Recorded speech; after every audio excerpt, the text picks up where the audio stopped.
Hi everyone, Alan from Newlands Pets. Welcome to today's Ask Alan. We're episode 17, becoming very popular. Loads and loads of questions being asked and loads of answers, which is great. So let's get to today's questions.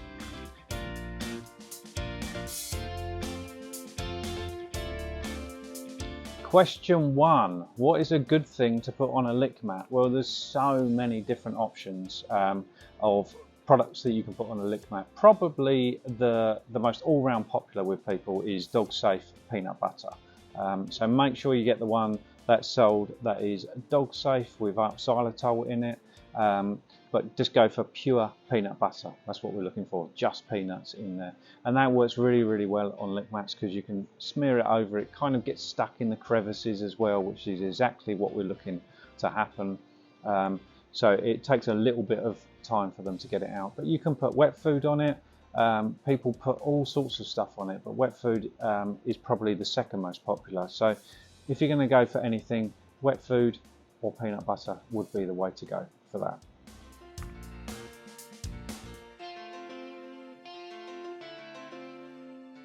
Question 2.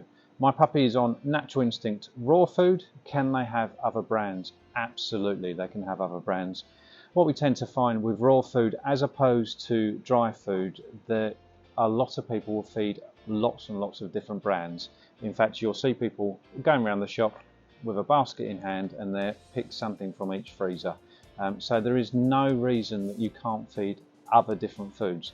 Now, the caveat to that is when you try a new one, make sure you go for a small amount just to check that your dog likes it and it agrees with them, because there's no guarantee with any of them. But you probably know your dog well enough to know whether they're going to be a dog that's sensitive to changing.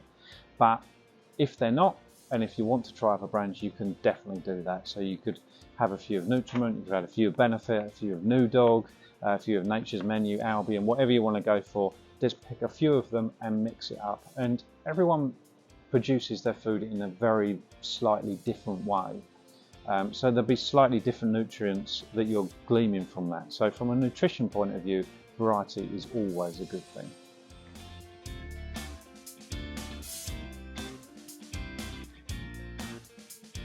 Question 3. How do I transition from raw dog food to kibble? Which is an interesting question because we've spoken for years about that transition from dry food to raw. And of course it does happen both ways, and we've advised on people moving from raw to kibble lots and lots of different ways. Probably the most common is that when you've got a dog or a puppy that's fed on raw food and it just doesn't suit your lifestyle and you want to move over to a dry food. The transition is exactly the same both ways. We do it slowly, and we do it over a space of around about 6 to 10 days. A lot of it will depend on your dog and how they're actually getting used to the transition. But we do it slowly. We introduce a very small amount of dry food, and then we up it. So what we're looking to do, if this is the old food and this is the new food, effectively we reduce the new food and reduce the old food and increase the new food until we're finally on there. And it does take around about 6 to 10 days.